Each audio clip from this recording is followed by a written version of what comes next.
নমস্কার। অবসরের কথাবাসরের ৩৮তম পর্বে এবং বেদ বৈঠকের ৩য়তম পর্বে আপনাদের সবাইকে স্বাগত। গত দুটি বেদ বৈঠকের বিষয় নিয়ে এবং অন্যান্য কয়েকটি কথা অবসরের পর্ব নিয়ে যারা আমাকে প্রশ্ন করেছেন বিভিন্নভাবে, অর্থাৎ সরাসরি, তাদের প্রত্যেককেই আমি স্বাগত জানাচ্ছি, ধন্যবাদ জানাচ্ছি আপনাদের প্রশ্ন করার জন্য। এবং ভবিষ্যতেও আপনাদের কোনো কিছু জিজ্ঞাসা থাকলে আপনারা আমাকে সরাসরি ফোনে অথবা কমেন্ট সেকশনের মাধ্যমে প্রশ্ন রাখতে পারেন। সরাসরি ফোন করলে আমার সময় থাকলে আমি সরাসরি উত্তর দিয়ে দেব, কিংবা কমেন্টসে যারা যদি কোনো প্রশ্ন আসে তাদের সঙ্গে এই পর্বেও উত্তর দিয়ে দেব। আপনাদের কয়েকজনের প্রশ্ন ছিল আরেকটু বিস্তৃত করে এই কৃষ্ণ এবং যজুর্বেদের যে হোত্রকর্মের দিক থেকে যে তফাৎ সেটা আরেকটু ব্যাখ্যা করে বলার। আমি আরেকবার সেটা বলছি, আশা করি এবার আপনাদের সংশয় দূর হয়ে যাবে। কৃষ্ণ যজুর্বেদ এবং শুক্ল যজুর্বেদ, এই কৃষ্ণ এবং শুক্ল তফাৎটিকে এইটুকু তো বোঝা গেছে। কৃষ্ণ অর্থে সাংকর্য বা শঙ্কর, যার মধ্যে একটা মিশেল আছে, সেটাকে, যেই যজুর্বেদের মধ্যে একটা মিশেল আছে সেটাকে বলা হচ্ছে কৃষ্ণ যজুর্বেদ, আর যার মধ্যে এই সাংকর্যটা নেই, এই মিশ্রণটা নেই, সেটা হচ্ছে শুক্ল যজুর্বেদ। এই অবধি পরিষ্কার। এবং সেখানে আমরা এই যজুর্বেদের, কৃষ্ণ যজুর্বেদের মধ্যে তৈত্তরীয়, মৈত্রায়নী, কাঠক এবং কপিষ্ঠল কট, এই চারটি শাখা দেখছি। আর শুক্ল যজুর মধ্যে আমরা বাৎসনেয় যজুর্বেদ দেখছি, তাই তো? এবং এবার যে কথাটা আমরা একটু পরিষ্কার করে আপনাদেরকে বলছি, সেটা হচ্ছে যে আমরা 3 ধরনের ঋত্বিকের নাম পেয়েছি। যারা ঋগ্বেদ অনুসরণ করবেন তারা হচ্ছেন হোতা। হোতার কাজ হচ্ছে মন্ত্র উচ্চারণ। তারপরে আছে সামবেদ, তাদের যারা ঋত্বিক, এই সামবেদ অনুসারে যারা ঋত্বিক তাদেরকে বলা হয় উদ্গাতা। তারা এই যজ্ঞে সঙ্গীত সহযোগে মন্ত্র উচ্চারণ করবেন। এবং ঋগ্বেদের হোতার আরেকটা কাজ আছে, তারা আহুতিটা দেবেন। অধূর্য যজুর্বেদের যে ঋত্বিক তাদেরকে বলা হচ্ছে অধূর্য। অধূর্যর কাজ হচ্ছে সম্পূর্ণ যজ্ঞ ক্রিয়াটাকে পরিচালনা করা, যজ্ঞ ক্রিয়া কেমনভাবে হবে ইত্যাদি ইত্যাদি যাবতীয় কাজ, সেই কাজটা হচ্ছে অধূর্য। অধূর্য মন্ত্র উচ্চারণ করবেন, তার সাথে সামবেদ সঙ্গীত পরিবেশন করবেন, ঋগ্বেদর মন্ত্র উচ্চারণ করবেন, এবং ঋগ্বেদের হোতার হাত দিয়েই শেষ পর্যন্ত অধূর্যর দ্বারা উচ্চারিত এবং গৃহীত সেই আহুতি যজ্ঞের মধ্যে নিবেদন করা হবে। এইভাবে কাজ প্রত্যেকের কাজ একেবারে আলাদা আলাদা করে সেখানে পরিষ্কার করে ভাগ করে দেওয়া হয়েছে। অর্থাৎ কার কোনটি কাজ, কার এরিয়া কোথায়, এবং সেই যজ্ঞের মধ্যে কে কি করবেন সেই জায়গাটা আমরা খুব পরিষ্কার করে সেখানে আমরা পাচ্ছি। তো এই যে কাজের জায়গাটা, এই যে 3টি ব্রাহ্মণের যে 3 জনের কাজের জায়গা, হোতা, উদ্গাতা, অধূর্য, তাদের উপরে যিনি সব বিষয়টাকে পরিচালনা করেন, যিনি তত্ত্বাবধান করেন এবং 3টি বেদকেই যিনি ভালোভাবে জানেন, তাকে বলা হচ্ছে ব্রহ্মা। তিনি হচ্ছেন এই যজ্ঞের একেবারে তত্ত্ববোধায়ক, সর্বা। তার নির্দেশ অনুসারে সব কাজ নিয়ন্ত্রিত হয়। এবং এই যজ্ঞ কর্মের মধ্যে কোথাও যদি কোনো ত্রুটি আসে সেটা সংশোধন করার দায়িত্ব হচ্ছে ওই ব্রহ্মার। এবার কি হলো না, সামবেদের মধ্যে তার যে সংহিতা, সামবেদের যে সংহিতা, কৌথুমী সংহিতা, তার মধ্যে সামবেদের মন্ত্রগুলো আছে। সামবেদের কি করণীয়, অর্থাৎ সামবেদের হয়েছেন যে উদ্গাতা তার কি করণীয় সেটা বলা আছে সামবেদের ব্রাহ্মণে। সেখানে সামবেদের আলাদা ব্রাহ্মণ আছে, আমরা বলেছি পঞ্চবিংশ, ষড়বিংশ, সামবিধান, হ্যাঁ, আর্ষেয়, সংহিতা, উপনিষদ, এরকম সামবেদের সমস্ত ব্রাহ্মণগুলো আছে। সামবেদের দুটো সংহিতা, একটা কৌথুমী সংহিতা আর একটা হচ্ছে জৈমিনীয় সংহিতা, এবং তার আলাদা আলাদা ব্রাহ্মণও রয়েছে। সেরকম ঋগ্বেদের সংহিতা শাকল, আশ্বালায়ন, সাংখ্যায়ন, বাষ্কল, এবং তার ব্রাহ্মণ আলাদা, ঐতরেয়, কৌশিকী, সাংখ্যায়ন। কৃষ্ণ যজুর্বেদের সংহিতা হচ্ছে তৈত্তরীয়, মৈত্রায়নী, কাঠক, কপিষ্টল, এগুলো হচ্ছে কৃষ্ণ। আর শুক্ল যজুর্বেদের হচ্ছে বাদশানেয়। কৃষ্ণ যজুর্বেদের তৈত্তরীয় হচ্ছে সংহিতা, ব্রাহ্মণ তৈত্তরীয়। আর শুক্ল যজুর্বেদের ক্ষেত্রে সেটা সংহিতা হচ্ছে বাদশানেয় সংহিতা, কিন্তু ব্রাহ্মণ হচ্ছে শতপথ ব্রাহ্মণ। এবার প্রত্যেক হোতা, অধূর্য এবং উদ্গাতার কি করণীয় সেটা তাদের রেসপেক্টিভ ব্রাহ্মণের মধ্যে বলা আছে। সেই অনুসারে হোতার কর্ম বলা উচিত ঋগ্বেদের ব্রাহ্মণে, উদ্গাতার কথা বলা থাকা বা বলা রয়েছে সামবেদের ব্রাহ্মণে, অধূর্যের কি করণীয় যোগ্য কর্মের সেটা বলা রয়েছে যজুর্বেদের ব্রাহ্মণের মধ্যে। এই নিয়ে কোনো ঝামেলা হতো না। ঝামেলাটা হলো কোথায় না, কৃষ্ণ যজুর্বেদের ক্ষেত্রে সেখানে প্রধানত অধূর্যের কথাই বলা থাকা উচিত, সেটাই বলা আছে, এবং সেই সঙ্গে সঙ্গে তারা সেখানে হোতারও যে কর্তব্য, অর্থাৎ ঋগ্বেদে হোতার কর্তব্য বলা থাকা দরকার, সেই ঋগ্বেদীয় হোতার কর্ম সেটা কিন্তু অনেকটাই কৃষ্ণ যজুর্বেদের ব্রাহ্মণের মধ্যে বলা আছে। নাও এইখানেই হলো কনফিউশনটা দাঁড়ালো। এবার এই হোত্র কর্ম, হোতার কর্ম যারা করবেন তারা কনফিউজড হয়ে গেলেন। কেন কনফিউজড হলেন? কারণ তারা চলছিলেন ঋগ্বেদ অনুসারে। এবার যজুর্বেদের মধ্যে তাদের কর্মও বলা আছে, যেমন ঋগ্বেদের ব্রাহ্মণে হোতার কর্ম, হোত্রীকর্ম বলা আছে, একইভাবে তাদের হোত্রীকর্ম আবার যজুর্বেদের অধূর্যদের সাথেও বলা আছে।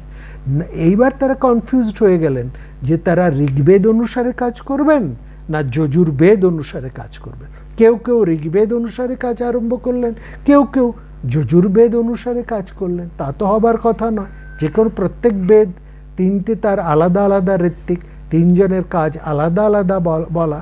একজনের কাজ যদি দু জায়গায় আলাদা করে বলা থাকে তাহলে তো কনফিউশন আসবে। এই কনফিউশনটাই সেখানে ঘটেছে।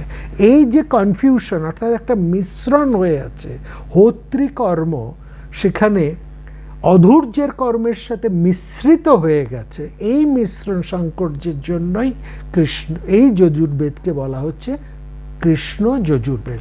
অর্থাৎ এই কনফিউশনটা আমরা তৈত্তরীয়, মৈত্রায়নী, কাঠক এবং কপিষ্ঠল, কঠের মধ্যে দেখছি বলে এই চারটি শাখাকে, যজুর্বেদের এই চারটি শাখাকেই কৃষ্ণ যজুর্বেদ বা শঙ্কর যজুর্বেদ বা সাংকর্য যজুর্বেদ বলা হয়। এইটাকে দূর করার জন্যই পরবর্তী সময়ে বাদশানেয় যাজ্ঞবল্ক্য তিনি সংহিতা এবং ব্রাহ্মণকে আলাদা করে দিয়ে এবং সেখান থেকে কেবলমাত্র অধূর্যের কর্মটিকেই তিনি রাখলেন, সেখানে তিনি হোত্রী কর্মটিকে সরিয়ে দিলেন। এইটা তিনি একটা, এই জন্য সেটাকে বলা হচ্ছে শুক্ল, আর যেখানে মিশ্রণ হয়ে আছে সেটা হচ্ছে কৃষ্ণ। এটা হচ্ছে মূল বা একটা পার্থক্য। এটা ছাড়াও আর একটা পার্থক্য আছে, যে কথাটা আমরা গত পর্বে একটা আভাস দিয়েছি। এছাড়াও আর একটা বিরাট বড় পার্থক্য আছে। সেই পার্থক্যটা কি না, দুটি যজুর্বেদের দুটি ধারা, অর্থাৎ কৃষ্ণ এবং শুক্লগতের মধ্যে স্বরূপগত একটা পার্থক্য আছে। স্বরূপগত কি না, কৃষ্ণ যজুর্বেদের মধ্যে রয়েছে রিচুয়ালের ভাবটা। রিচুয়াল সেখানে প্রধান, যজ্ঞে কী করতে হবে, কতটা করতে হবে, কিভাবে দিতে হবে, অর্থাৎ যাজ্ঞিক ক্রিয়ার উপরে সেখানে সবচাইতে জোর দেওয়া হয়েছে। শুক্ল যজুর্বেদের মধ্যে কিন্তু এই রিচুয়ালসের ওপরে যোগ দেওয়া হয়নি, সেখানে জোর দেওয়া হয়েছে ভাবের উপরে, রূপের উপরে। আরেকটু পরিষ্কার করে আমরা বলি তাহলে কি দাঁড়াবে। পরবর্তী সময় আমরা, আপনাদের নিশ্চয়ই মনে আছে যে অন্যান্য কয়েকটি পর্বে আমরা আলোচনা করেছি যে এই পূর্ব ভারতের যে একটা উদার ভাব ছিল, একটা মানবতার ভাব ছিল, হ্যাঁ, একটা তন্ত্র ভাব ছিল, সেইটার একটা প্রভাব ধীরে ধীরে আর্য তথা এই যজ্ঞকারীদের উপরে ভীষণভাবে, তাদেরকে ভীষণভাবে প্রভাবিত করে চলছিল। অর্থাৎ দ্রাবিড়ীয় এবং পূর্ব ভারতীয় যে উদারীকরণের ভাবনা, একটা মানবতার ভাবনা, হ্যাঁ, যাজ্ঞিক ক্রিয়াকারী আর্যরা তারা ছিলেন দেবপ্রধান এবং তারা ছিলেন যজ্ঞ প্রধান, যজ্ঞ ক্রিয়া প্রধান। অন্যদিকে দ্রাবিড় এবং এই পূর্ব ভারতীয়, হ্যাঁ, বাংলা যার মধ্যে ইনক্লুডেড, বাংলা, বিহার, উড়িষ্যা, কামরূপ, আসাম, প্রাগজ্যোতিষপুর, এই বিস্তীর্ণ যে অংশটা, এদের মধ্যে ছিল মানবতা, মানুষ সেখানে প্রধান। তারা দেবতাকে মানুষের মধ্যে নিয়ে এসেছেন, মানুষের জয়গান করছেন। অতটা যজ্ঞকে তারা, যজ্ঞ প্রাধান্য নয়, সেখানে হচ্ছে তন্ত্র, এবং তন্ত্রের মধ্যে তারা মানুষকে প্রদান করে তুলেছে। এই মানুষের প্রাধান্য, দেবতা থেকে মানুষকে প্রদান করে তোলা, যজ্ঞক্রিয়া থেকে মানুষের হিত সাধন কর্ম, এটাকে প্রধান করে তোলা, এই ভাবটা ধীরে ধীরে যজ্ঞকারী আর্যদের উপর একটা বিরাট প্রভাব বিস্তার করতে চলছিল। তারা প্রথমে এটাকে আটকাবার বহু চেষ্টা করেছে। তারা এই দেশবাসী সমস্ত মানুষদেরকে নানাভাবে নিন্দা করেছেন, একটা বিধি পর্যন্ত করেছেন যে তীর্থ দর্শন ছাড়া তোমরা যদি ওই দিকে যাও তাহলে তোমাদের প্রায়শ্চিত্ত করতে হবে, বলছে তোমাদের ভাষাগুলো পাখির মতন কিলবিল কিলবিল, এরকম নানাভাবে তাদেরকে চেষ্টা একটা করা হয়েছে যাতে এই প্রভাবটা এই আর্যভাষীদের উপর, আর্যবাসীদেরকে আচ্ছন্ন না করে, অর্থাৎ এই প্রভাবটা যাতে যজ্ঞকারী দেবপ্রধান আর্যদের উপরে প্রভাবটা এসে না পড়ে, ঢেউটা যাতে আছড়ে না পড়ে, কিন্তু সেটা রোখা গেল না। আমরা কি দেখলাম, ধীরে ধীরে একটা নতুন দর্শন তৈরি হলো।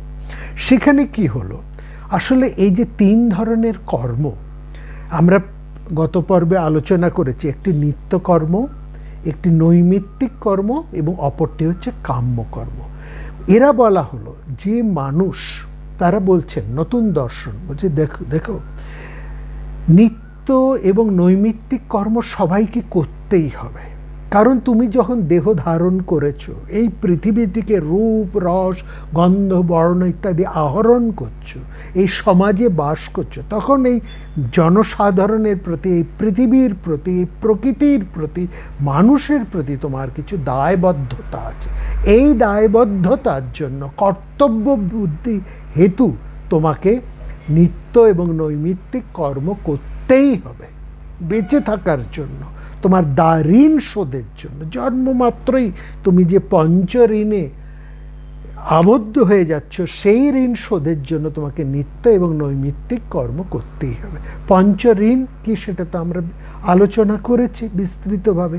তার মধ্যে দেব ঋণ, ঋষি ঋণ, গুরু ঋণ, পিতামাতার প্রতি ঋণ, সমাজের প্রতি ঋণ, মানুষের প্রতি ঋণ, এইভাবে আমাদের পঞ্চ ঋণ সেখানে রয়েছে। তো এই ঋণ শোধের জন্য তোমাকে নিত্য এবং নৈমিত্তিক কর্ম করতে হবে ফলাকাঙ্ক্ষা না করে। এই যে ফলাকাঙ্ক্ষা না করা, অর্থাৎ নিষ্কাম কর্মের ভাবনা, এই জিনিসটা বিরাটভাবে এখানে চলে এলো। এবং এখানে একটা নতুন দর্শন, সেই দর্শনে সর্বশ্রেষ্ঠ যে গ্রন্থটি আমরা পরবর্তী সময় পাই সেটি হচ্ছে ভগবদ গীতা। এই গীতার মধ্যেই সেখানে একদম পরিষ্কার করে বলা হচ্ছে যে কর্মত্যাগ নয়, কর্মত্যাগ সন্ন্যাস নয়, কর্মফল ত্যাগ, এই নিষ্কাম কর্ম বা কর্মফলের ত্যাগই হচ্ছে আসল সন্ন্যাস। যস্তু কর্ম ফল ত্যাগী স ত্যাগিত্ব বিধীয়তে, সেটাকেই বলা হচ্ছে। অর্থাৎ সমস্ত কর্মত্যাগ ফল, কর্মফল ত্যাগ করে যিনি কর্ম করেন তিনি সবচাইতে শ্রেষ্ঠ কর্মবীর, তিনি হচ্ছেন সর্বশ্রেষ্ঠ বড় কর্মী। যজ্ঞদান তোমাকে করতেই হবে, যজ্ঞদান তাপকর্ম ন ত্যাজন কার্যমেব তৎ, তোমাকে এইসব কাজগুলো করতেই হবে এবং করতে হবে একটা নিষ্কাম বুদ্ধিরকে প্রাধান্য দিয়ে, অর্থাৎ ফলাকাঙ্ক্ষা না করে। এইটা হচ্ছে কেন, এই ভাবটা কোথার থেকে এসছে, কারণ মানুষ এটা বুঝতে পারছেন যে আমি যদি ভালো কাজ করি ভালো ফল পাবো, খারাপ কাজ করি খারাপ ফল পাবো। তাহলে এই কাজের ফল পাবার জন্য আমাকে শরীর ধারণ করতেই হবে। অর্থাৎ এই জন্মে আমি যদি ভালো কাজ করি, এটা কোনো মানে গ্যারান্টি নেই যে এই জন্মেই আমি ভালো ফল পাবো, তার জন্য আমাকে আরও কয়েক জন্ম অপেক্ষা করতে হবে, সেরকম খারাপ ফলের ক্ষেত্রেও। অর্থাৎ বলা হয় ভালো কাজ এই জন্মে ভালো কাজ করো, পরজন্মে তুমি ফল পাবে। এই জন্মে যদি তুমি খারাপ কাজ করো, এই জন্মে যদি তুমি বেঁচেও যাও, পরজন্মে তোমাকে তা ভোগ করতে হবে। সুতরাং সেখানে একটা পুনরাবৃত্তি, হ্যাঁ, একটা জন্মের পর জন্ম, এটা পুনর্জন্মর এরকম একটা ব্যাপার রয়েছে। সুতরাং ধর্ম, অর্থ, কাম, এই তিনটির মধ্যেই একটা পুনরাবৃত্তির ভাবনা সেখানে রয়েছে। অর্থাৎ যারা ঈশ্বর মানেন না, ধরুন এরকম যদি হয়, যারা ঈশ্বর মানেন না, নাস্তিক, তারাও কিন্তু কর্মবাদ বাঁধছেন। তারা বলছেন, তারাও এই কথা বলেন, ভালো কাজ করলে ভালো ফল, খারাপ কাজ করলে খারাপ ফল। সুতরাং এই ভাবনাটা এলো যে দেখো, আমি যদি ধনী হই কিংবা নির্ধন হই, রাজা হই কিংবা ভিক্ষুক হই, হ্যাঁ, সবটাই তো আসলে আমার বন্ধন। ভালো কাজটাও একটা আমার বন্ধন, হ্যাঁ, খারাপ কাজ সেটাও আমার একটা বন্ধন। রাজা হব সেটাও যেমন বন্ধন, ভিক্ষুক সেটাও বন্ধন। সুতরাং আমি এই বারবার পুনরাগতি অর্থাৎ পুনরাবৃত্তির মধ্যে আমি আর যাব না, আমি এই ভালো কর্মের মধ্যে আর থাকবো না। তখন তার ভাবনাটা হচ্ছে অপুনরাবৃত্তির লক্ষণ। এই অপুনরাবৃত্তি লক্ষণ যাদের মধ্যে দেখা দিল, হ্যাঁ, অর্থাৎ মোক্ষ ভাবনা যাদের মধ্যে এলো, তারা আর কাম্যকর্মের প্রতি আসক্ত রইলেন না। কারণ কাম্যকর্মের মধ্যে একটা স্বার্থ, একটা ফল আকাঙ্ক্ষা বিপুল পরিমাণে রয়েছে। সুতরাং এই দিক থেকে আমরা দেখতে পাচ্ছি কৃষ্ণ যজুর্বেদের মধ্যে ওই পুনরাবৃত্তির প্রতি একটা জোর দেওয়া হয়েছে, যজ্ঞ ক্রিয়ার প্রতি, কাম্যক্রিয়ার প্রতি, কাম্যকর্মের প্রতি একটা প্রচণ্ড জোর দেওয়া হয়েছে। অন্যদিকে শুক্ল যজুর্বেদ, তার মধ্যে কিন্তু ওই দর্শন এসে গেছে। হ্যাঁ, সেখানে শুক্ল যজুর্বেদের মধ্যে এসেছে সমস্ত কর্মের শেষেই হচ্ছে সেই ব্রহ্মবিদ্যা। সেখানে এসে গেছে সেই বৃহদারণ্যক উপনিষদ, সেখানে আমরা পাচ্ছি ঈশ উপনিষদ, অর্থাৎ একটা ব্রহ্মবিদ্যা। সর্বকর্ম অখিলং পার্থ জ্ঞানে পরিসমাপ্যতে। এই একটা দর্শনের ধারা, একটা দৃষ্টির পার্থক্য, একটা দর্শনের পার্থক্য কিন্তু কৃষ্ণ এবং শুক্ল যজুর্বেদের মধ্যে মূল হয়ে দাঁড়ালো। কৃষ্ণ যজুর্বেদ মূলত হচ্ছে কর্মপ্রধান, যজ্ঞ প্রধান। অন্যদিকে শুক্ল যজুর্বেদ হচ্ছে জ্ঞান প্রধান, ব্রহ্মবিদ্যা প্রধান। এই হচ্ছে মূল তাৎপর্য। বোঝা গেল? তো এইখানে আলোচনা করতে গিয়ে আমরা একটা জিনিস দেখলাম যে দেবতাদের সম্পর্কে যখন বলা হচ্ছে, হ্যাঁ, এবং সেই কথাটা কোথায় আসছে? ব্রাহ্মণের। আপনাদের নিশ্চয়ই মনে আছে গত পর্বে আমরা ব্রাহ্মণের 10টা লক্ষণের কথা বলেছি। হেতু, নির্বচনং, নিন্দা, প্রশংসা, সংশয়, বিধি, পরক্রিয়া, পুরাকল্প, ব্যবধারণ, কল্পনা। এই 10টি হচ্ছে লক্ষণ। তার মধ্যে হেতুর কথা আমরা বলেছি। হেতু হচ্ছে কারণ, কেন কাজ করব, কেন এইভাবে যজ্ঞ করব, কেন এই মন্ত্র উচ্চারণ করব, এই যে কার্যকারণ ভাব, কেন করব, কি করলে কি হবে, এটাই হচ্ছে ব্রাহ্মণের মধ্যে। ব্রাহ্মণের মধ্যে আরেকটা বিষয় হচ্ছে নির্বচন, ইটিমোলজি হচ্ছে নির্বচন। এটা এখানে হচ্ছে একটা শব্দের উৎসটা কি, সেটা অনেক সময় ব্রাহ্মণের মধ্যে কিন্তু ধরা আছে। যেমন একটা উদাহরণ আমরা দিই, আমরা ইন্দ্র কথাটা সবাই জানি। ইন্দ্রকে নিয়ে সব অনেক বেশি সুক্ত এই বেদের মধ্যে রয়েছে। তারপরে আসছে অগ্নি, ইন্দ্র। কিন্তু ইন্দ্র শব্দটার আসল শব্দটা কি জানেন? আসল শব্দটা ইন্দ্র নয়, আসল শব্দটা হচ্ছে ঈদন্দ্র। ঈদন্দ্র, হ্যাঁ, এবং সেখানে তার আসল নাম হচ্ছে ঈদন্দ্র। এটা টুইস্ট করে সেখানে বলা হয়েছে ইন্দ্র। হ্যাঁ, ঈদন্দ্র তম ঈদন্দ্রং সন্তম ইন্দ্র ইতাক্ষতে পরক্ষেন। পরক্ষেন অর্থাৎ আসলে হচ্ছে ঈদন্দ্র। ইদন্দ্রের মধ্যে লোভ শব্দটা লোপ হয়ে গেল, এবং তার ফলেই তাকে বলা হচ্ছে ইন্দ্র। কেন না, এখানে বলা হচ্ছে পরোক্ষেন, ইনডাইরেক্টলি, পরোক্ষেন। কারণ সরাসরি পথ থাকতে পরোক্ষ কথা কেন বলা হলো? বলছে পরোক্ষ প্রিয়া ইব হি দেবা প্রত্যক্ষ দিশ। এইটা একটা গুরুত্বপূর্ণ কথা। কি বলছে? বেদের মধ্যেই বলা হচ্ছে পরোক্ষ প্রিয়া ইব হি দেবা প্রত্যক্ষ দিশ। এই কথা ব্রাহ্মণে একবার না বহুবার বলা হয়েছে। এবং দেবতারা আসলে সবসময় পরোক্ষ প্রিয়, অর্থাৎ যে কথাটা সরাসরি এবং পরিষ্কারভাবে বলা যায়, তারা সেই কথাটা সরাসরি এবং পরিষ্কারভাবে না বলে তারা একটা পরোক্ষভাবে বলতেন। এই পরোক্ষভাবে বলার একটা প্রবণতা দেবতাদের মধ্যে আছে, এবং সেটা ভীষণ ব্রাহ্মণ এর মধ্যে আমরা সেটা লক্ষ্য করি। মানে ব্রাহ্মণ যে সংকলন, তার মধ্যে এই পরোক্ষ ভাবটা খুব বিশেষভাবে লক্ষ্য করি। এই যে দর্শন, এই যে পরোক্ষ প্রিয়তা, এই পরোক্ষ প্রিয়তা একটা নতুন ভাবনারও জন্ম দিল পরবর্তীকালে। আজকে আমরা ব্রাহ্মণের অন্য লক্ষণের মধ্যে যাব না, কেবল এই যে পরোক্ষেন, ইনডাইরেক্টলি, অর্থাৎ পরোক্ষ প্রিয়া ইব হি দেবা প্রত্যক্ষ দিশা, এই যে দেবতারা পরোক্ষ প্রিয়, এই পরোক্ষ প্রিয়তাকেই আমরা কিন্তু আজকে প্রধান করে ধরব, এই জায়গাটাকেই আমরা ধরব।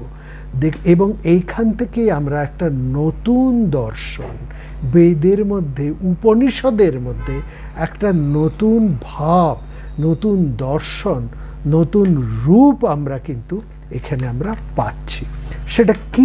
সেটাই হচ্ছে আমাদের দুদিন পরে আগামী রোববার আপনারা জানেন রথযাত্রা, জগন্নাথের রথযাত্রা। এই যে জগন্নাথ, এই যে রথ, এই ব্যাপারটা কোথার থেকে এসছে? আমরা বললাম দেবতারা অপরোক্ষ প্রিয়, অর্থাৎ লক্ষ্য করুন এই ভাবনা থেকে একটা এমন এক দেবতার ভাবনা সেকালের বৈদিক ভাবনায়, ঔপনিষদিক ভাবনার মধ্যে চলে এলো, যে সেখানে আমরা এরকম একটা বিগ্রহ পাচ্ছি, অর্থাৎ একটা অর্ধ সমাপ্ত বিগ্রহ আমরা সেখানে পাচ্ছি। অর্ধ সমাপ্ত বিগ্রহ কিরকম? যেন অর্ধের মধ্যে পূর্ণের অপেক্ষা, একটা পূর্ণতার অপেক্ষা। হ্যাঁ, এখানে এই যে অর্ধের মধ্যে একটা পূর্ণের অপেক্ষা, সেখানে একটা চমৎকারিত্ব সৃষ্টি হচ্ছে, একটা অপূর্ব মায়াও সেখানে রচনা হচ্ছে। একই মায়া রচনা হচ্ছে, একটা অপূর্ব মায়া সৃষ্টি সেখানে হচ্ছে।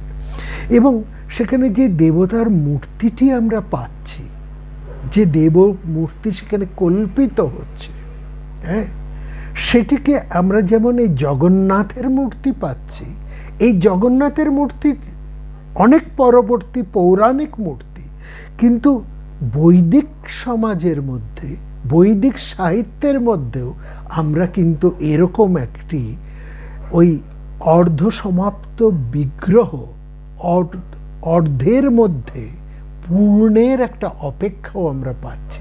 সেই মূর্তির কথা আমরা আগে বলবো, তারপরে আমরা বলবো এই জগন্নাথের কথা, তারপরে আমরা বলবো রথের কথা। এটা একটু শক্ত, একটু হয়তো শক্ত ভাবনা হবে, তবে শক্ত জিনিস তো শুনতেও হয় সবসময়, তো সহজ জিনিস আর আবেগের জিনিস এটা তো থাকবে না, একটু শক্ত বিষয় আমাদের জানতে হবে। দর্শনের মধ্যে সবই আছে। এবং এই রথ ভাবনা, এই জগন্নাথের ভাবনা কিভাবে এলো এই সমগ্র বেদের মধ্যে থেকে, এই দর্শনের মধ্যে দিয়ে, উপনিষদের মধ্যে দিয়ে, সেটা আমরা এই বাকি সময়ের মধ্যে আপনাদের কাছে একটু তুলে ধরছি। আপনারা একটু মন দিয়ে সেটা শোনার চেষ্টা করুন। এই যে ভাবনা, এই যে একটা অর্ধসমাপ্ত বিগ্রহ, তার সম্পর্কে কি বলা হচ্ছে? অপানিপাদ যবনৌ গৃহীত্বা पश्यतु चक्षु शृण्येत कर्णो शृणोति सर्वतो वेद्यं न च तस्य वेद्या सर्वेति वेद्यं न च तस्य वेद्या तमेह आरब्धम पुरुषम महान्तम। একেবারে শ্বেতাশ্বতর উপনিষদের মধ্যে এরকম ভাবেই তার বন্দনা করা হয়েছে। বলছে অপানিপাদ জবন গৃহীত্বা, তার পা নেই তবু তিনি ছুটে চলেছেন। জবনৌ গৃহীত্বা, তার হাত নেই তবু সব কিছুকে তিনি ধরে আছেন। জবনৌ গৃহীত্বা, তার পা নেই তবু তিনি ছুটে চলেছেন, তার হাত নেই তবু তিনি সব কিছুকে ধারণ করে রেখেছেন, সব কিছুকে গ্রহণ করছেন। পশ্যত চক্ষু, তার চোখ নেই তবু তিনি দেখছেন, সব কিছুকে তিনি দেখছেন। শৃণ্যত কর্ণ শৃণোতি, তার কান নেই তবু তিনি সব শুনছেন।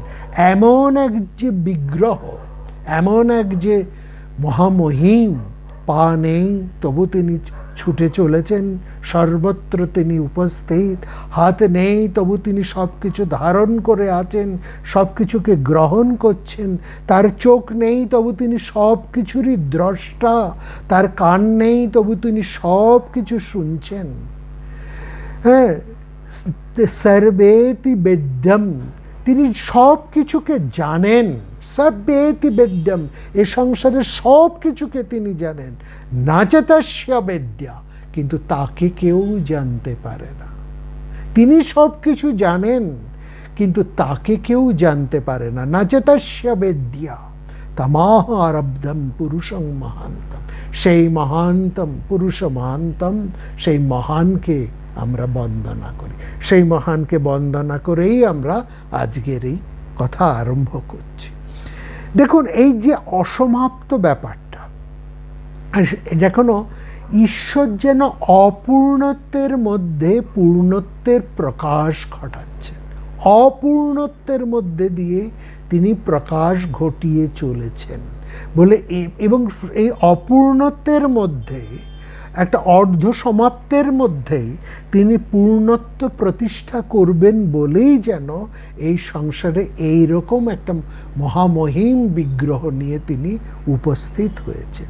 হ্যাঁ, এই যে কেমন দেখুন একটা সম্ভাবনা, কালিদাসের যে কুমার সম্ভব, সম্ভব কথাটা আমরা বলেছি আগে। সম্ভব কথার অর্থ হচ্ছে সম্ভাবনা, অর্থাৎ জন্ম। সম্ভব কথার আরেকটা অর্থ হচ্ছে জন্ম, জন্মের সম্ভাবনা।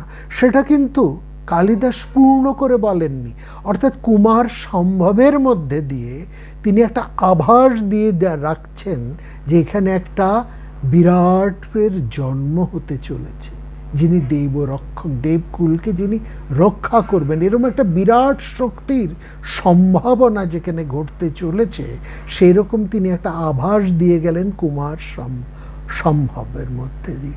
মানে একটা অসমাপ্ত গানের মধ্যে দিয়ে একটা বিরাটের সম্ভাবনাকে কবি যেন উদ্ঘোষণ করে গেলেন। এই যে বিগ্রহ, এই বিগ্রহ হচ্ছে সেই বিরাটেরই একটা সম্ভাবনার বিগ্রহ, তাই না? যেন মানে হৃদয়ে হৃদয় কথা আধো পরিচয়, আধো পরিচয় রয়েছে, কিন্তু ওই আধো পরিচয়ের মধ্যেই হৃদয়ের সমস্ত কথা পরিব্যক্ত হয়ে যাচ্ছে, সম্পূর্ণটা সেখানে বলা হয়ে যাচ্ছে। এবং সেই জায়গায় দেখুন, যদি কেমনভাবে এই ব্যাপারটা আসে, বেদের মধ্যেও দেখুন এই ধারাটা কীভাবে রয়েছে। বলছে এই প্রকাশ, এই সমস্ত কিছুর প্রকাশ কিসের মাধ্যমে হয়? বাকের মধ্যে দিয়ে। বাক, এবং এই বাকের কথা যখন বলছেন সেখানে তো কত রকমের বাকের কথা বলা আছে না, পরাবাক, পশ্যন্তি, মধ্যমা, বৈখরি, এই যে এতগুলো বাকের কথা সেখানে বলা হচ্ছে, তার মধ্যে পরা হচ্ছে ব্রহ্মবাক, যার কোনো আকার নেই, যাকে কেউ দেখতে পায় না। তারপরে যে বাকটাকে আমরা দেখতে পাই সেটাকে বলা হচ্ছে পশ্যন্তি বাক, অর্থাৎ সেটা যেন একটু আমাদের সামনে দেখা দেয়, এই হচ্ছে পশ্যন্তি বাক। সেই পশ্যন্তি বাক, সেইটাকে আরো পরিষ্কার করে শঙ্করাচার্য তাকে বলছেন, বা যে শঙ্করাচার্য সেই বাকের পঞ্চীকরণের মধ্যে দিয়ে তিনি ওমের প্রকাশ করেছে। ওম যে শব্দটি, ওমকার, যেটি আমাদের সমস্ত ভাবনার মূলে যে রয়েছে, এই ওমকার বলছি এটাও যেন সেই পশ্যন্তি বাক। কেমন না, ওমকারের মধ্যে অকার উকার, মানে এই যে অকার এবং উকার এবং তার মধ্যে যে মকার রয়েছে, অকার উকার এবং মকার, এই অকার ও উকার এবং মকারটি কিন্তু সেখানে অসম্পূর্ণ, হ্যাঁ, সেখানে সম্পূর্ণ নয়, স্ফুট নয়, অস্ফুট। অর্ধমাত্রা স্থিতা নিত্যা জানুর্চর্যা বিশেষতা, অর্ধমাত্রা, পূর্ণমাত্রাভাবে প্রস্ফুটিত নয়, সেই যে শব্দটি, সেইটি হচ্ছে ওম, যা হচ্ছে এই ব্রহ্মকে প্রকাশ করছেন। এবং ওমটার মধ্যে কি রয়েছে, সম্পূর্ণতা নেই, ও মটা সেখানে অস্ফুট রয়েছে, অকার এবং উকারের মধ্যে মকার অসম্পূর্ণভাবে লুপ্ত হয়ে আছে।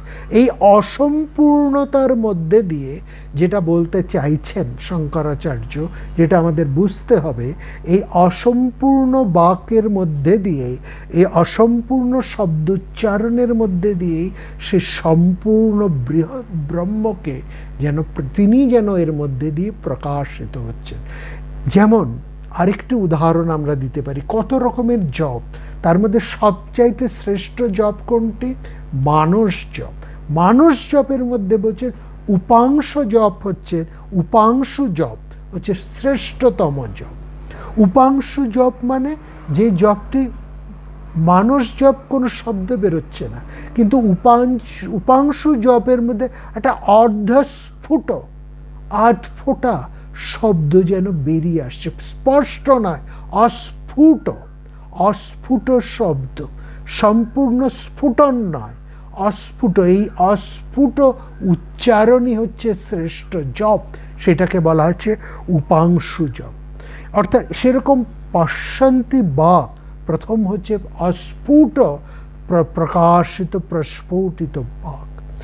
ঠিক এইটাকে আরও চমৎকারভাবে মহাকবি কালিদাস বলছেন, লক্ষ্য করো শিব, এই যে মহেশ্বর, তিনি ধ্যানে বসে আছেন, তার জটার দিকে তাকাও, সেখানে কি রয়েছে, একটা অর্ধচন্দ্র। অর্ধচন্দ্র কেন, পূর্ণচন্দ্রই তো সেখানে থাকতে পারত তার জটার মধ্যে, না, সেখানে রয়েছে একটা অর্ধচন্দ্র। এই অর্ধচন্দ্রের মধ্যে দিয়ে পূর্ণচন্দ্রের সম্ভাবনাটা যতখানি প্রস্ফুটিত, সেই মহিমা যেন পূর্ণচন্দ্রের মধ্যেও নেই। সেই জন্য শিব, সেই মহামহিম, ধ্যানে বসে তিনি পূর্ণচন্দ্রকে ধারণ করেননি, ধারণ করেছেন অর্ধচন্দ্রকে। তারপর বলছেন, দেখো শিবের জটার মধ্যে অর্ধচন্দ্র, তার চোখের দিকে তাকাও, অর্ধ নিমিলিত। তিনি পূর্ণ দৃষ্টি দিয়ে জগৎ দেখছেন না, তিনি দেখছেন যেন, আবার যেন দেখছেন না, অর্ধ নিমিলিত তার, নির্মিলিত তার অক্ষু, অর্থাৎ চোখের পাতাটা পুরো খোলা নয়, অর্ধ নিমিলিত দৃশ্য। তার মুখ থেকে যে শব্দ বেরিয়ে আসছে, অস্ফুট বাক তার শব্দ থেকে, সেই উপাংশু জপ যেন তার থেকে। অর্থাৎ শিব যে ধ্যানে বসেছেন, যিনি যে এক মহাকল্পনার মধ্যে, মহাসৃষ্টির মধ্যে, এক মহাসম্ভাবনার মধ্যে, মহাকল্যাণের জন্য যে তিনি ধ্যানে বসেছেন, সেই মহেশ্বর, তার সবটাই হচ্ছে অর্ধ অর্ধ অর্ধ অর্ধ সম্ভাবনা। এবং সেখান থেকেই তিনি অর্ধ নারীশ্বর হয়ে রইলেন, পূর্ণ পুরুষও নন, পূর্ণ নারীর নন। সুতরাং এই যে অর্ধর মধ্যে দিয়ে যে একটা পূর্ণত্বের অপেক্ষা, এবং সেখানে যে একটা কি অপরিসীম মায়ার সৃষ্টি তিনি করলেন, এই অপূর্ণতাই যেন পূর্ণত্বের একটা যে অপেক্ষা, সেটাই হচ্ছে দেবতাদের সেই পরোক্ষ প্রিয়তা। এইটাই হচ্ছে সবচেয়ে, এই যে একটা সম্ভাবনা, এই সম্ভাবনাটা যেন পূর্ণত্বের চেয়েও অনেক অনেক বেশি তাৎপর্যময়, অনেক অনেক বেশি সুন্দর। পূর্ণ করে পেলে কি আর সেই সম্পূর্ণটাকে পেতাম, যে সম্পূর্ণটাকে আমি না পাওয়ার মধ্যে দিয়ে পাই। অর্থাৎ বিরহের মধ্যে দিয়ে একজনকে যতখানি আমি হৃদয়ে পেতে পারি, তাকে সম্পূর্ণ পেলে কি তাকে ততটা পাওয়া যায়? বিরহের মধ্যে দিয়ে, এই যে অপেক্ষার মধ্যে দিয়ে যে পূর্ণত্বের আস্বাদন একজন প্রেমিক বা প্রেমিকা করতে পারে, সেই আস্বাদন কি পুরোপুরি পাওয়ার মধ্যে কখনো হতে পারে? অর্থাৎ সেই যে শিবের মাথার যে অর্ধেন্দু, সেই অর্ধেন্দুকে কি আমরা অবহেলা করতে পারি, অস্বীকার করতে পারি? অর্ধচন্দ্র ধারণ করেই তিনি যেন সমস্ত রমণীকুলের হৃদয়কে হরণ করে বসে আছেন। পার্বতীর হৃদয়কে তিনি হরণ করেছেন ওই অর্ধচন্দ্রের সম্ভাবনায়, পূর্ণত্বের সম্ভাবনায়।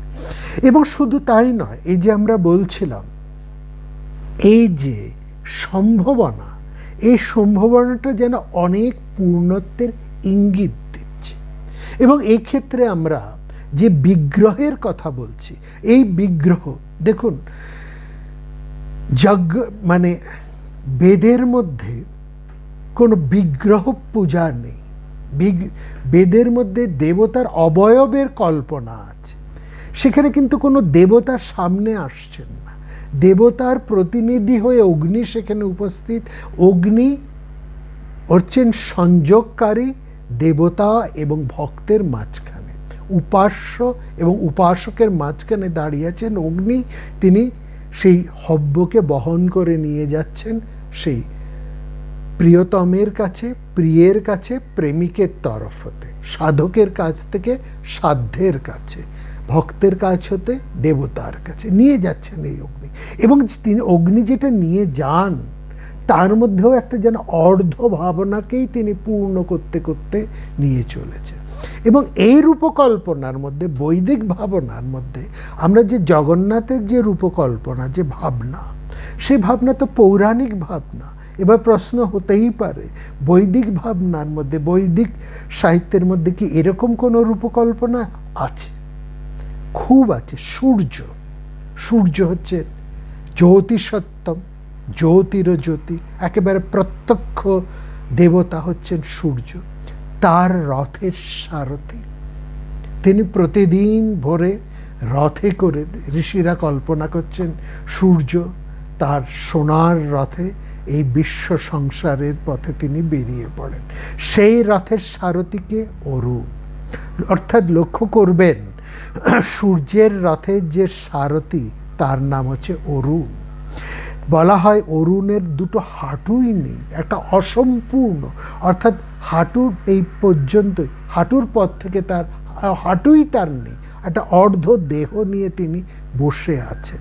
হ্যাঁ, এই যে তিনি এই অর্ধ দেহ নিয়ে রথ চালাচ্ছেন, এর তাৎপর্যটা বুঝতে হবে।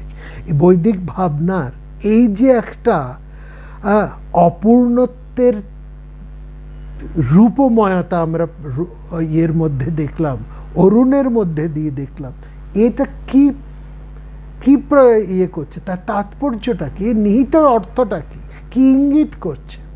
আমরা বলি সূর্য যেন দেবতা, ঋষিরা কল্পনা করছেন সূর্য তার সোনার রথে চড়ে আকাশের এক প্রান্ত থেকে আরেক প্রান্তে তিনি চলছেন। বলছেন সূর্যকে ত্রিবিক্রম, পূর্বে উদয়, প্রভাতে তিনি উদয় হচ্ছেন, মধ্যাহ্নে তিনি মধ্য গগনে, আবার দিনান্তে তিনি একেবারে অস্তাচলে যাচ্ছেন। এটা যেন সূর্যের তিনটা পদক্ষেপ। এভাবে বিষ্ণুকে সূর্যের সাথে তুলনা করে বিষ্ণুকেও ত্রিবিক্রম বলা হয়। কিন্তু সূর্য তো চলে না, সূর্য তো স্থির, এটা তো তারা জানতেন। তাহলে এই কল্পনাটার সঙ্গে তারা বাস্তবটাকে কিভাবে যোগ করলেন? ওই অরুণের প্রতিষ্ঠা করে। যে রথের সারথি নিয়ে চলছেন তার পা নেই, অর্থাৎ এখানে রথ মানে হচ্ছে রশ্মি, সূর্যের রশ্মিগুলো যেন বিকিরিত হয়ে চলেছে। অরুণ হচ্ছে প্রভাত সূর্যের নামও কিন্তু অরুণ, লক্ষ্য করবেন, প্রভাত সূর্যের নামও হচ্ছে অরুণ। এবং প্রভাত সূর্য অরুণের আরেক অর্থ হচ্ছে জ্যোতি বা রশ্মি। অর্থাৎ সূর্যের রশ্মি বিকিরিত হচ্ছে, সেটা তার একটা ছন্দ আছে, তার একটা চলন আছে, তার একটা প্রবাহ আছে। কিন্তু সূর্য নিশ্চল, তিনি ধ্রুব। জগন্নাথ তিনি ধ্রুব, তিনি নিশ্চল, কিন্তু তার একটা রূপকল্পনা করা হয়েছে, তার একটা গতিময়তা হয়েছে। কোথায় তিনি রূপকল্প, কোথায় তার গতি হলো, কোথায় তিনি চলমান হলেন, সেটি হচ্ছে আমাদেরকে দেখার। এই যে বাক যে অন্তরে রয়েছেন, প্রথম প্রকাশ প্রস্ফুটিত বাক, এই প্রস্ফুটিত বাকের মতন সূর্যের এই প্রস্ফুটিত রশ্মির একটা ধারা, বাগধারার মতন রশ্মি ধারা বহমান। কিন্তু বাকের মূল উৎস সে কিন্তু হৃদয়ে স্থির ধ্রুব। সেরকম সূর্য স্থির ধ্রুব, ঈশ্বর স্থির ধ্রুব, দেবতাও স্থির ধ্রুব, জগন্নাথ জগতের নাথ তিনিও স্থির ধ্রুব। কিন্তু তারও একটা ধারা, তারও একটা বহমানতা, তার একটা চলনতা রয়েছে। এই যে অসম্ভব, এই যে অসম্পূর্ণতা, হ্যাঁ, এই যে অসম্পূর্ণতার মধ্যেও একটা কীরকম মাধুর্য হয়। হ্যাঁ, এই অসম্পূর্ণতার মধ্যে যে চলন, সেটা কি করে চলন হলো সেটা আমরা আসছি। কিন্তু আরেকটা কথা আমরা বলি, আরেকটা কথা বলি, যেটা আমরা বলেছি, এই যে অসম্পূর্ণতা, এই যে অসম্ভব, এই যে অর্ধ সমাপ্ততা, এই যে পূর্ণতার অপেক্ষা, তার মধ্যেও একটা কি চমৎকার প্রিয়ত্ব রয়েছে, সেটা বিশেষ করে লক্ষ্য করবা। এই এই অসম্ভবতাটা রয়েছে, বা এই সম্ভাবনাটা রয়েছে। সম্ভাবনা মানে তার মধ্যে একটা অসম্ভবের ব্যাপারও রয়েছে। এই অসম্পূর্ণতার মধ্যে একটা অসম্ভবও রয়েছে। এবং এই অসম্ভবতা না, এই অসম্ভব ভাবটা রয়েছে বলে তার মধ্যে একটা অদ্ভুত প্রিয়ত্ব আছে। অসম্ভব না থাকলে সেই প্রিয়ত্বটা থাকতো না। যেমন আমরা বলেছি, বিরহের মধ্যে যে পূর্ণতা আছে, পূর্ণ মিলনের মধ্যে সেই পূর্ণতাটা খুঁজে পাওয়া যায় না, তার চাইতে অনেক বেশি পাওয়া যায় বিরহের মধ্যে দিয়ে।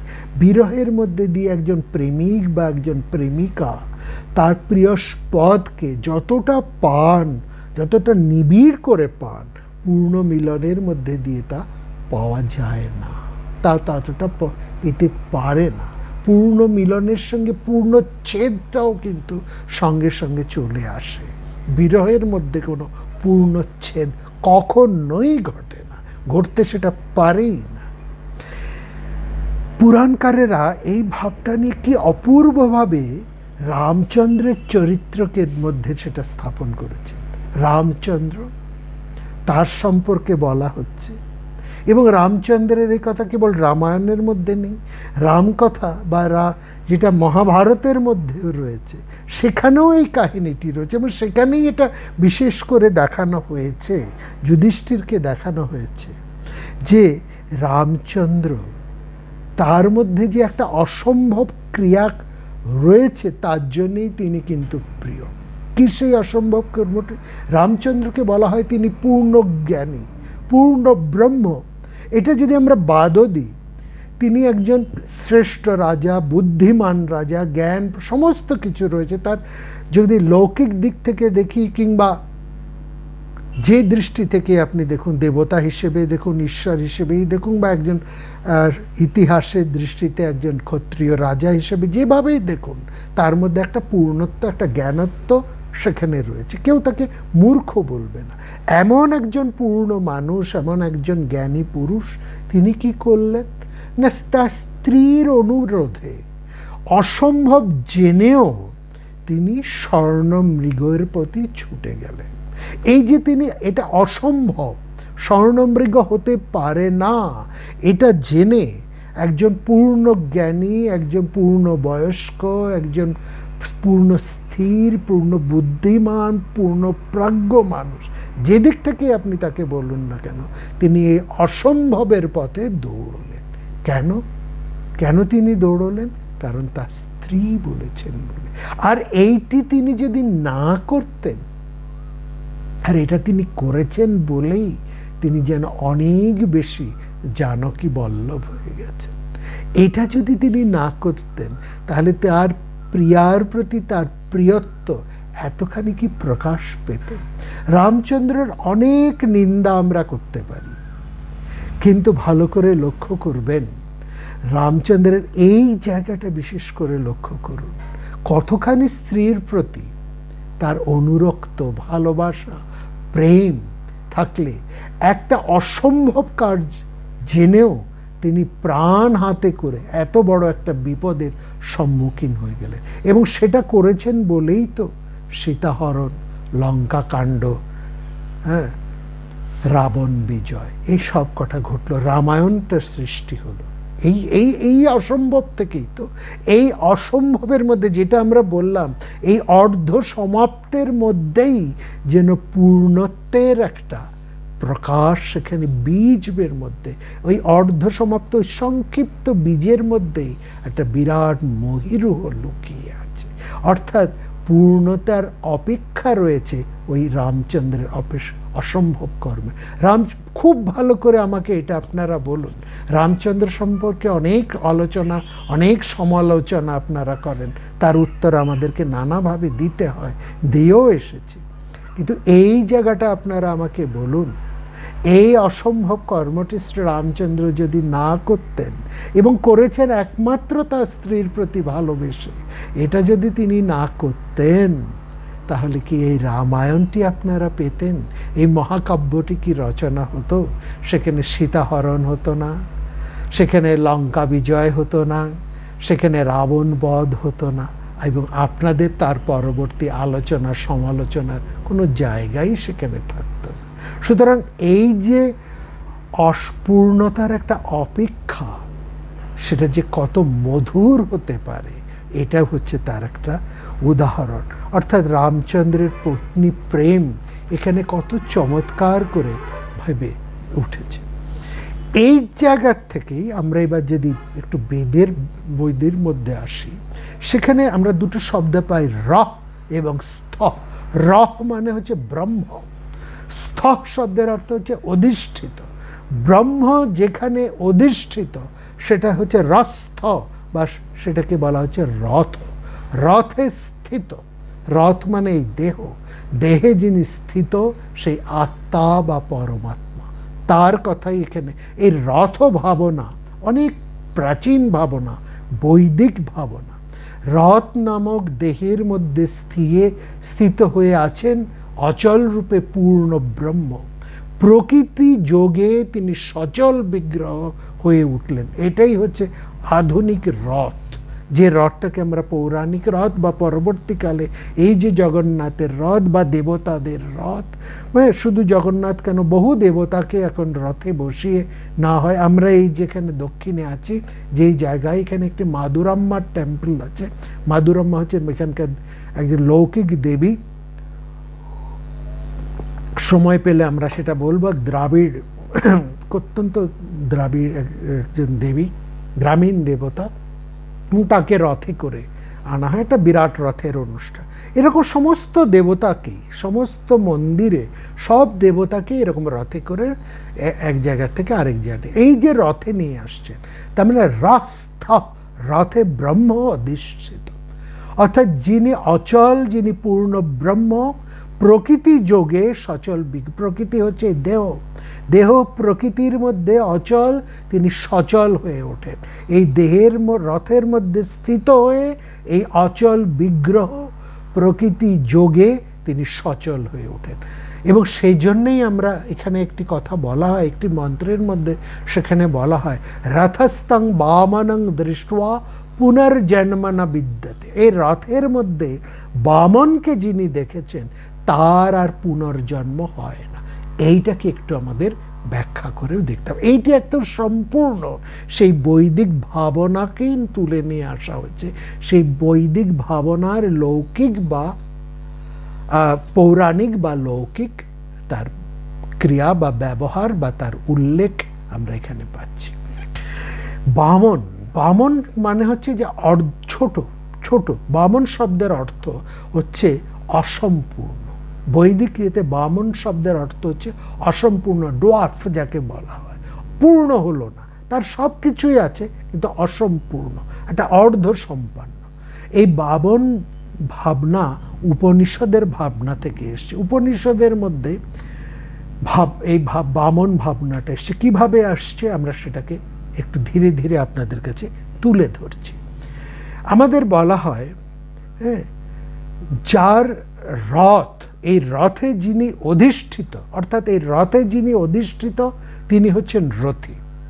একটা গাড়ি, মোটর গাড়ির মধ্যে যিনি বসে আছেন তিনি হচ্ছেন মোটর গাড়ির মালিক, অর্থাৎ এই মোটর গাড়িটা হচ্ছে তিনি হচ্ছেন মোটর গাড়ির মালিক। সুতরাং রথের মালিককে বলা হচ্ছে রথী, তার রথ, তিনি হচ্ছেন বামন। এবং কঠোপনিষৎ খুব সুন্দর করে বলছেন, আত্মানং রথিনাং বিদ্ধি শরীরম রথমেবতু বুদ্ধিস্তু সারথিং বিদ্ধি। এই জায়গাটা ভেরি ইম্পর্টেন্ট, বুদ্ধিস্তু সারথিং বিদ্ধি বলছে আত্মাকে এই দেহ নামক শরীরম, প্রথমটা আসি, দ্বিতীয় লাইনটাকে আগে আমরা প্রথমে নিয়ে আসি। আত্মানং রথিনাং বিদ্ধি প্রথম লাইন, দ্বিতীয় লাইন হচ্ছে শরীরম রথমেবতু। এই প্রথম লাইনটাকে আমরা নিয়ে আসি, এই শরীরকে রথ বলে জানবে। এই রথের মধ্যে রথের মালিক বসে আছেন, তিনি কি? আত্মা। আত্মানং রথিনাং বিদ্ধি, এই শরীরের মধ্যে, শরীরেরকে তুমি প্রধান বলে জেনো না, এই শরীরের মধ্যে যিনি বসে আছেন ওই রথী, তাকে, তিনি হচ্ছেন আত্মা, তাকে তুমি জানো। আত্মানং বিদ্ধি, সে আসল কথাটা হচ্ছে আত্মানং বিদ্ধি, এই আত্মাকে জানো, যিনি তোমার স্বরূপ তাকে তুমি জানো। তিনি কি? তিনি রথী রূপে কোথায় আছে? এই শরীর নামক রথের মধ্যে তিনি অধিষ্ঠিত হয়েছে। এবং এই রথের, এই পঞ্চভূতের যে দেহ শরীর, সেই যে রথ, সেই রথের সারথি হচ্ছে বুদ্ধি। বুদ্ধিস্তু সারথিং বিদ্ধি, সারথি হিসেবে তাকে দেখবেন। খেয়াল করবেন মহাভারতে শ্রীকৃষ্ণের ভূমিকা কিন্তু সারথীর ভূমিকা, এবং তিনি সারথী হিসেবে সমগ্র মহাভারতের যুদ্ধকে নিয়ন্ত্রণ করছেন। তিনি দেবতা হিসেবে, নায়ক হিসেবে, যুদ্ধ নায়ক হিসেবে, সেনাপতি হিসেবে না, তিনি সমগ্র মহাভারতের যুদ্ধকে নিয়ন্ত্রণ করছেন সারথী হিসেবে। এইখানে সারথীর গুরুত্বটা, সারথী সো ইম্পর্ট্যান্ট, তিনি নিয়ন্ত্রণ করেন বুদ্ধি। এইখানে বুদ্ধির গুরুত্বটাকে বোঝাবার জন্য তাকে সারথীর পর্যায়ে নিয়ে আসছে। সারথীর গুরুত্বটাকে আমরা বুঝতে পারি শ্রীকৃষ্ণের গুরুত্ব দিয়ে। মহাভারতের যুদ্ধে শ্রীকৃষ্ণের যে গুরুত্ব, সেই গুরুত্ব দিয়েই আমরা সারথীর গুরুত্ব বুঝতে পারি, এবং সেখানেই আমরা বুঝতে পারি কোন বুদ্ধির কথা বলা হচ্ছে, সাধারণ বুদ্ধি না প্রাজ্ঞ বুদ্ধি বা প্রজ্ঞাশক্তির কথা এখানে বলা হচ্ছে।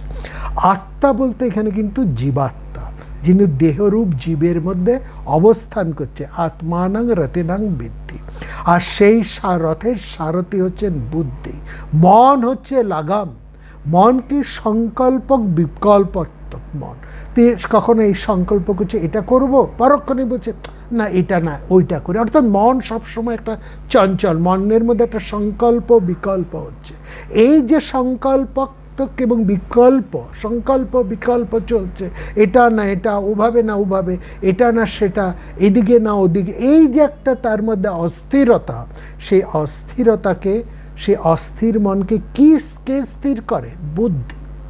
মন সবসময় চাইছে এটা নেব না ওটা নেব, তখন কিন্তু আমাদের বুদ্ধি তাকে যুক্তি দিয়ে স্থির করে যে এটা করা উচিত, এটা করা উচিত নয়, এটা যাওয়া উচিত, এটা যাওয়া উচিত নয়, এইভাবে করা উচিত, এইভাবে করা উচিত নয়। এই যে উচিতার্থ, এই যে ব্যাপারটা, ঔচিত্য বুদ্ধি যে স্থিরকৃত, সেটাকে কি করছে? বুদ্ধি। বুদ্ধি এই সংকল্প বিকল্প মনকে স্থির, অর্থাৎ বুদ্ধির দ্বারা ওই লাগামগুলোকে শক্ত করে ধরছে, লাগাম। এবং সেখানে বলা হচ্ছে জ্ঞানেন্দ্রিয় এবং কর্মেন্দ্রিয়, আমাদের যে পাঁচটা জ্ঞানেন্দ্রিয় এবং 5টা কর্মেন্দ্রিয় রয়েছে, চক্ষু, কর্ণ, নাসিকা, জিহ্বা, ত্বক, এই 5টা হচ্ছে আমাদের জ্ঞানেন্দ্রিয়, এবং হস্ত, পদ, বায়ু, এই 5টি হচ্ছে আমাদের কর্মেন্দ্রিয়। এই 10টি ইন্দ্রিয় হচ্ছে 10টা ঘোড়া। সেই 10টা ঘোড়া কখনো এইদিকে কখনো ওদিকে একটা আরেক দিকে ছুটতে চাইছে, তাকে তুমি মনের লাগাম পরিয়ে বুদ্ধির দ্বারা তাকে পরিচালিত করবে। এই অশ্ব, এই যে 10টা অশ্ব, তাদের বিষয়, তাদের আহার, আহার হচ্ছে বিষয়। বিষয় কি না, এই রূপ রস গন্ধ বর্ণ, এই সংসার হচ্ছে, ভোগ হচ্ছে তার বিষয়। রূপ রস গন্ধ বর্ণ, এই সমগ্র যে বিষয়, এই বিষয় হচ্ছে এই অশ্ব, অর্থাৎ এই ইন্দ্রিয়ের আহার। এই আহার এগুলোর ভালো করে ভেবে দেখবেন, এই আহারগুলো যেন ইন্দ্রিয় ভোগ করছে না, ইন্দ্রিয় এই আহারগুলো নিয়ে এসে সব মনের কাছে জমা দিচ্ছে। মন সেই আহার্যগুলোকে, সেই বিষয়গুলোকে তুলে ধরছেন সেই আত্মার কাছে। মনে হচ্ছে, এবং এখানে যেন বলা হয় ইন্দ্রিয় নয়, ভোগ করছেন আত্মা, কিন্তু আত্মা তো ভোগ করেন না, ভোগ জীবাত্মা ভোগ করেন না। এটা তার যেন তার উপরে একটা আরোপিত হচ্ছে, একটা একটা একটা জিনিস যেন আরোপিত হচ্ছে, বলছে যেন আত্মা সব ভোগ করছে। এই যে বিষয়গুলো যা এই ইন্দ্রিয়ের মাধ্যমে, 10টা ইন্দ্রিয়ের মাধ্যমে মনের কাছে আসছে, রূপ রস গন্ধ বর্ণ, এই যাবতীয় যা কিছু, সেইগুলো সব মনের মাধ্যমে মনের কাছে ইন্দ্রিয়রা এনে জমা করছে, মন সেগুলো তুলে স্থাপন করছে রাজার কাছে, সেই আত্মার কাছে। রাজা কিন্তু সেগুলোকে ভোগ করেন না, তিনি দ্রষ্টা মাত্র, তিনি মাত্র দেখেন। আত্মার তিনি ভোগ করেন না, তার উপর যেন আরোপ করা হয়, তিনি দ্রষ্টা মাত্র, যেন আরোপ করা হয় তিনি কর্তা, আসলে তিনি অকর্তা, তিনি কিছু করেন না, তিনি কেবল দেখেন, তিনি নির্লিপ্ত।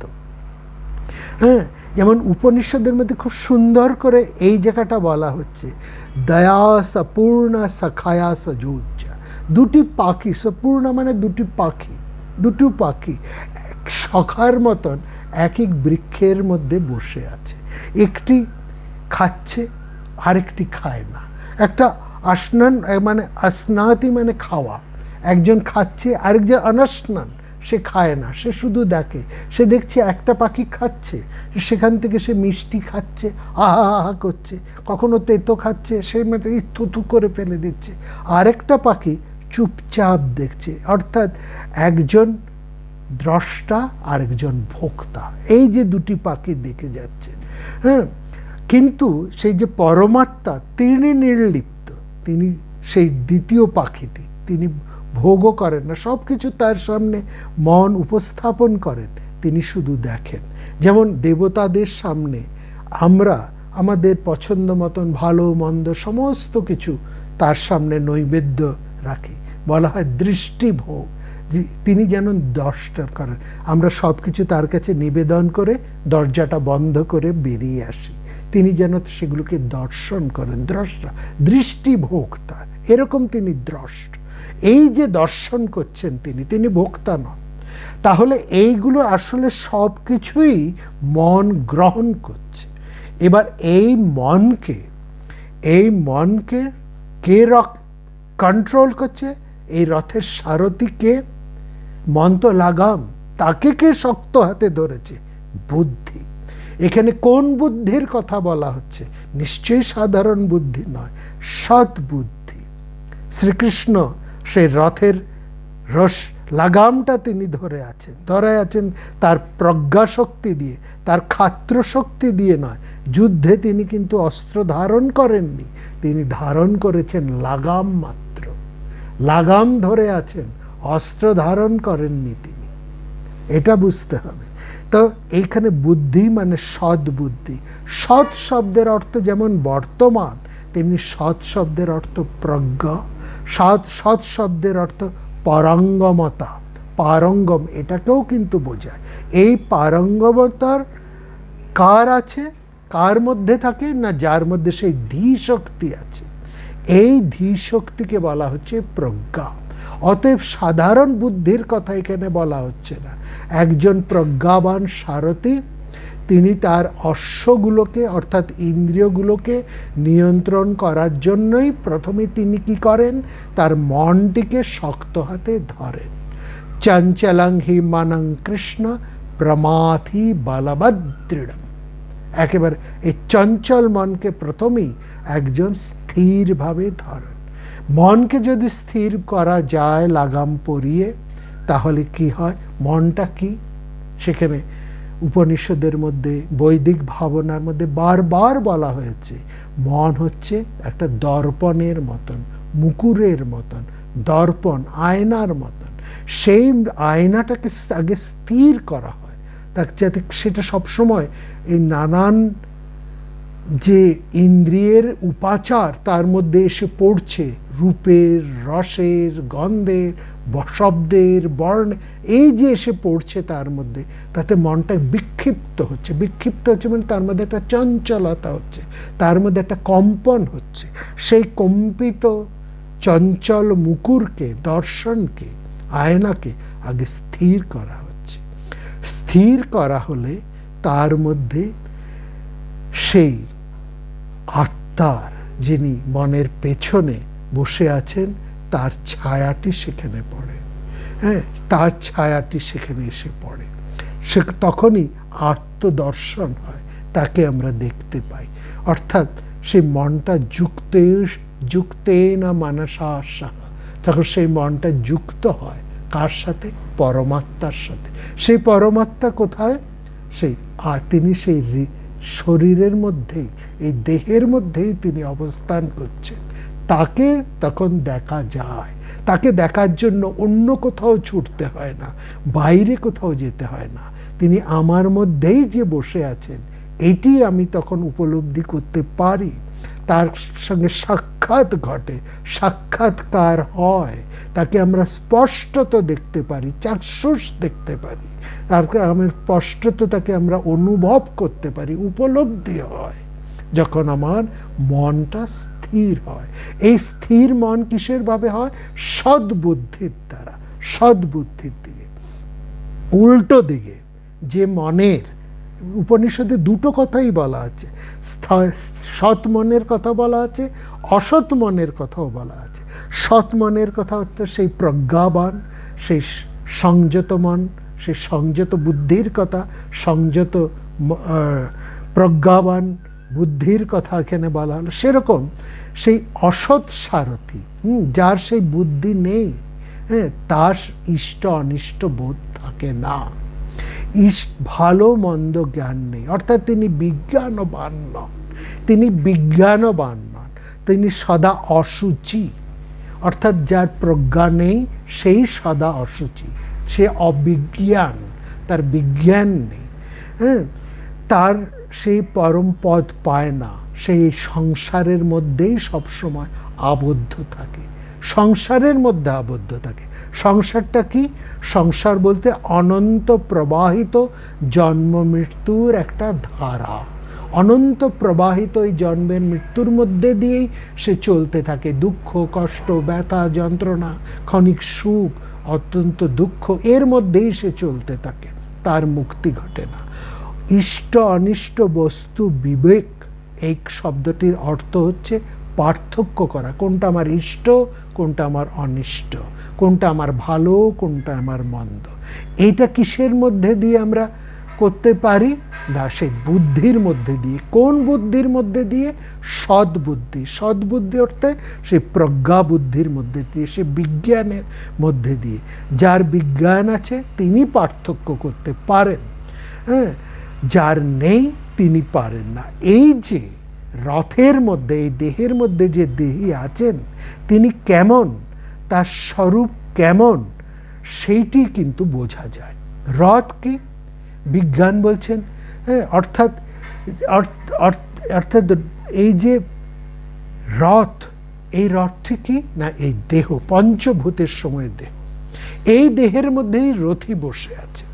এইখানে আমরা বলবো যে এইখান থেকে আমরা দেখব সেই বামনের তত্ত্ব, সেই অসম্পূর্ণতার তত্ত্ব কেমনভাবে, দেখুন এই বৈদিক ভাবনা, এই দর্শন, এই উপনিষদের মধ্যে চলে আছে। সেই তো অশ্বতর।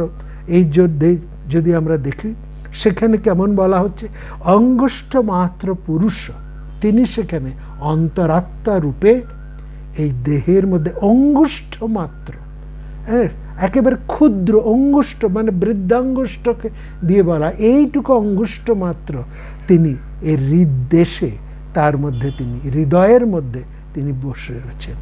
এবং সেই তস্বতরের মধ্যে আরো চমৎকার করে বলছে, অঙ্গুষ্ঠ মাত্র পুরুষ রবিতুল্য রূপ। এই যে অঙ্গুষ্ঠ মাত্র পুরুষ, তাই তিনি কেমন না রবির মতন, সূর্যের মতন, অর্থাৎ তিনি অনাবদ্ধ, তিনি সাক্ষী মাত্র, সাক্ষী পুরুষ। সেখানে বলা হচ্ছে আরাগ্র মাত্র। আরাগ্র শব্দের মানে হচ্ছে ধারালো সূচের অগ্রভাগের মতন, হ্যাঁ, ধারালো সূচের অগ্রভাগের মতন সূক্ষ্মতম রূপে তিনি এই দেহের মধ্যে বসান। এই যে অঙ্গুষ্ঠ মাত্র, এই যে অঙ্গুষ্ঠ মাত্র পুরুষ রবিতুল্য রূপ, এই যে আরাগ্র মাত্র, এই যে কথাগুলো বলা হলো, সবটাই তো সেই বামন রূপ, সেই সংক্ষিপ্ত রূপ, সেটাই তো অসম্পূর্ণ রূপ, তাই নয় কি? সেই তো সম্ভাবনার রূপী। সেই যে তিনি, সেই যে অঙ্গুষ্ঠ মাত্র, এই যে অসম্পূর্ণ রূপটি ধারণ করে তিনি বসে আছেন, তিনি কোথায় বসে আছেন না হৃদ গুহার মধ্যে। এই অসম্পূর্ণ অঙ্গুষ্ঠ মাত্রকেই পৌরাণিকেরা এই জগন্নাথের রূপে প্রকাশ করেছে। জগন্নাথের রূপটা দেখুন, অসম্পূর্ণ, মাথা সম্পূর্ণ, মনে হচ্ছে যেন সবটাই মাথা, চোখ আছে যেন সবটাই চোখ, চোখ নেবে এসছে মুখের এখানে, নাক নেবে এসছে মুখের, মুখ নেবে এসছে বুকের কাছে, বুক নেবে এসছে পায়ের কাছে, তার পা নেই, তার পা দেখা যায় না।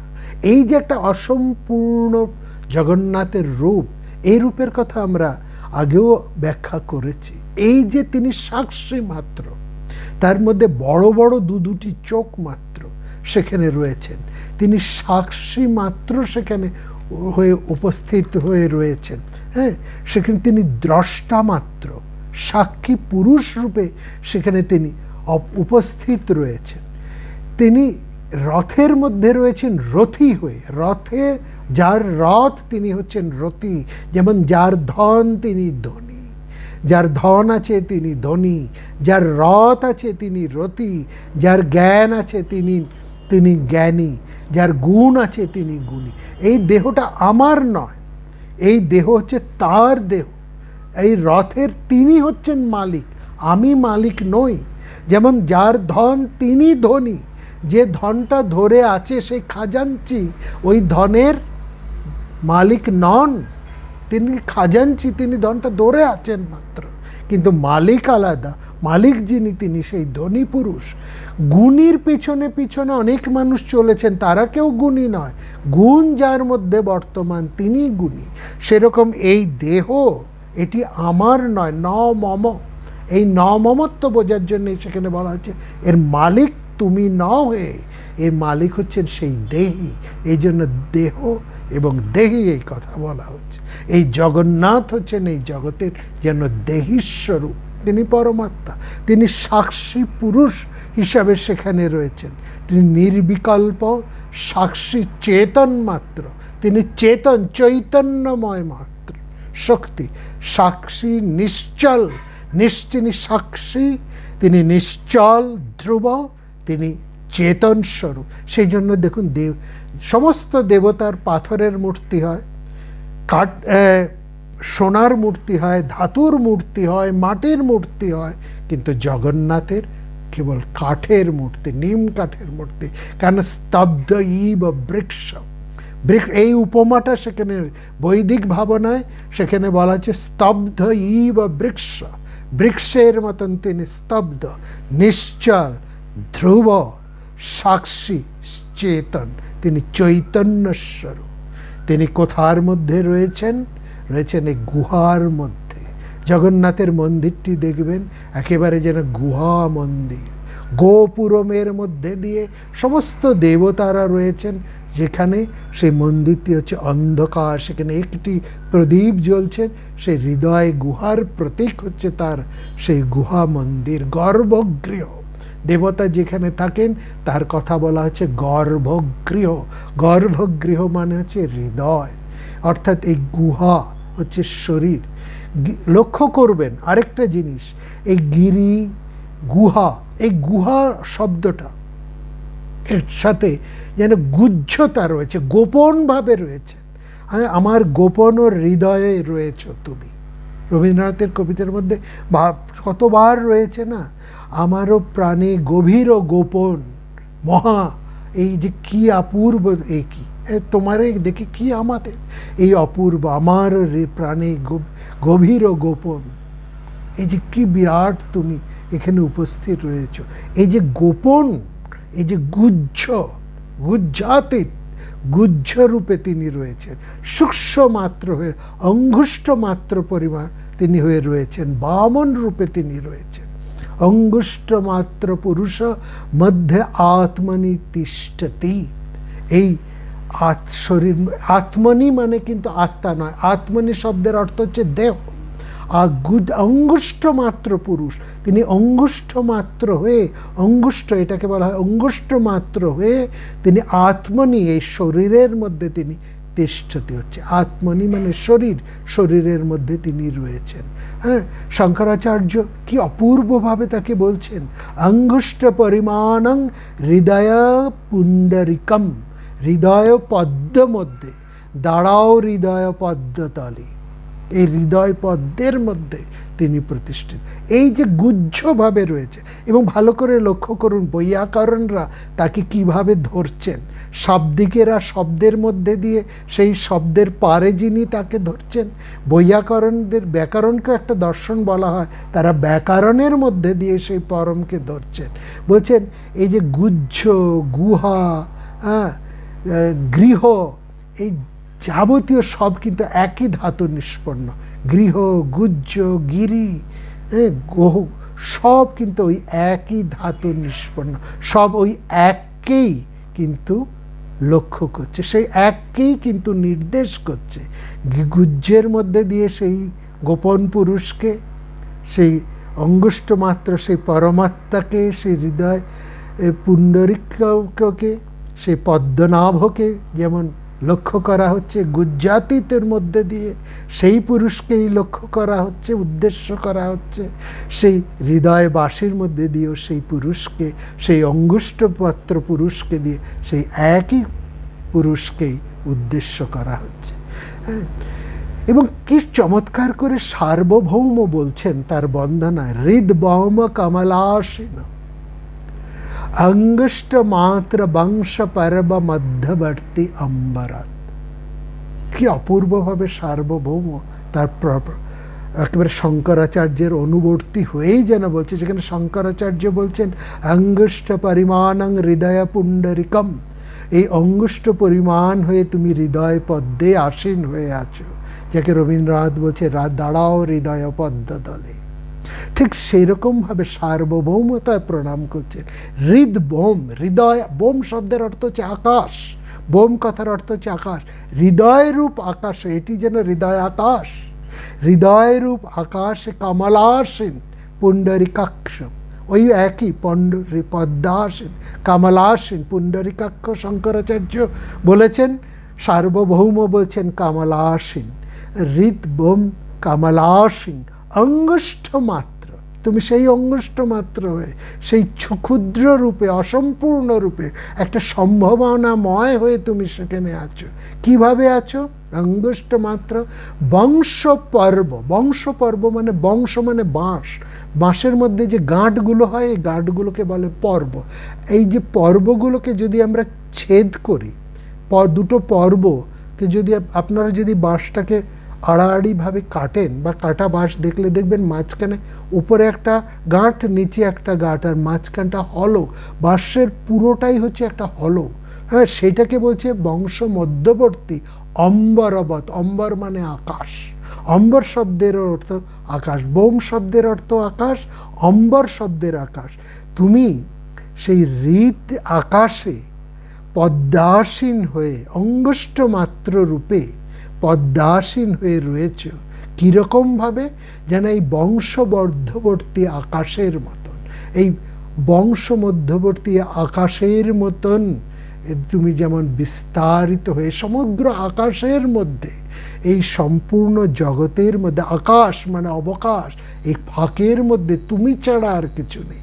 এই সম্পূর্ণ বিশ্বাকাশে নিখিল জগতে তুমি যেভাবে প্রতিষ্ঠিত রয়েছ, ঠিক একইভাবে সেই বৃহৎ, সেই বিরাট, অত্যন্ত ক্ষুদ্র রূপে, অঙ্গুষ্ঠ মাত্র রূপে এই হৃদয়াকাশে যিনি বৃহৎ আকাশে অধিষ্ঠিত, তিনি একইভাবে এই হৃদয়াকাশে কমলাসীন হয়ে আছেন অঙ্গুষ্ঠ মাত্র হয়ে।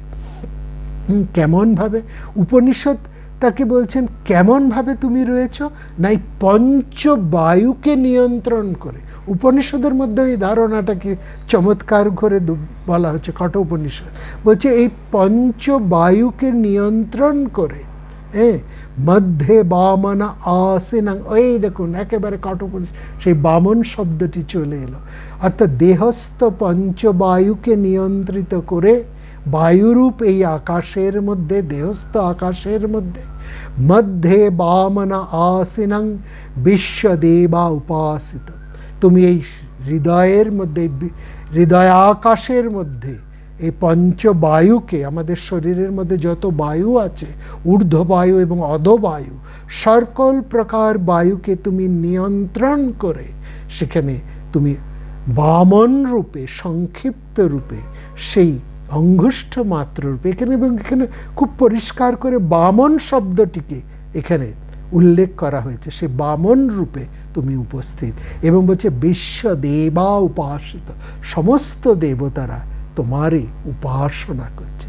তাহলে কি দাঁড়ালো এই যে আলোচনা? তাতে কি আমরা দেখলাম এই যে রথস্থ, অর্থাৎ এই দেহের মধ্যে তিনি বামন রূপে, অঙ্গুষ্ঠ মাত্র রূপে আমাদের এই হৃদয় কাশে তিনি বিরাজ করছেন বামন রূপে, অঙ্গুষ্ঠ রূপে, জগন্নাথ রূপে, একটা অর্ধ সমাপ্ত বিগ্রহ রূপে, একটা সম্ভাবনার রূপে তিনি আমাদের এই হৃদয়ের মধ্যে বিরাজ করছেন। আর সেটাকে কে দেখতে পায়? সেখানে বলছে রথস্থং, এই শরীরের মধ্যে যে বামন রূপে যিনি আছেন তাকে যে জানে, রথস্থং বামনং দৃষ্ট্বা, তোমার মধ্যে, এই প্রত্যেক প্রাণের মধ্যে, প্রত্যেক শরীরের মধ্যে, প্রত্যেক দেহের মধ্যে, প্রত্যেক জীবের মধ্যে তিনি যে বামন রূপে অবস্থান করছেন, যে বুদ্ধি, যার সেই সদ্বুদ্ধি আছে, যার সেই প্রজ্ঞা আছে, সেই প্রজ্ঞার মাধ্যমে যিনি তার দর্শন করতে পারেন, অর্থাৎ যার আত্মদর্শন ঘটেছে, পুনর্জন্ম না বিদ্যতে। এই হচ্ছে রথের মূল কথা। রথস্থং বামনং দৃষ্ট্বা পুনর্জন্ম না বিদ্যতে। আগামী রোববার সেই রথ, এই রথের মধ্যে সেই মহাপ্রভু জগন্নাথ তিনি আসীন রয়েছেন, তিনি উপস্থিত আছেন বামন রূপেন, উপস্থিত রয়েছেন দেহী রূপে, অঙ্গুষ্ঠ মাত্র রূপে, বাইরের রথে নয়, অন্তর্রথের মধ্যে দেহী রূপে, বামন রূপে, অঙ্গুষ্ঠ মাত্র রূপে যিনি অবস্থান করেন, তাকে যেন আমরা হৃদয় মন সব এক করে তাকে যেন আমরা অনুভব করতে পারি, আমাদের যেন তার আশীর্বাদে আত্মদর্শন ঘটে, আমাদের নিজের স্বরূপ যেন আমরা জানতে পারি। এই আমাদের প্রার্থনা। রথস্থং বামনং দৃষ্ট্বা পুনর্জন্ম না বিদ্যতে। সবার কল্যাণ হোক, এই প্রার্থনা। ভালো থাকবে।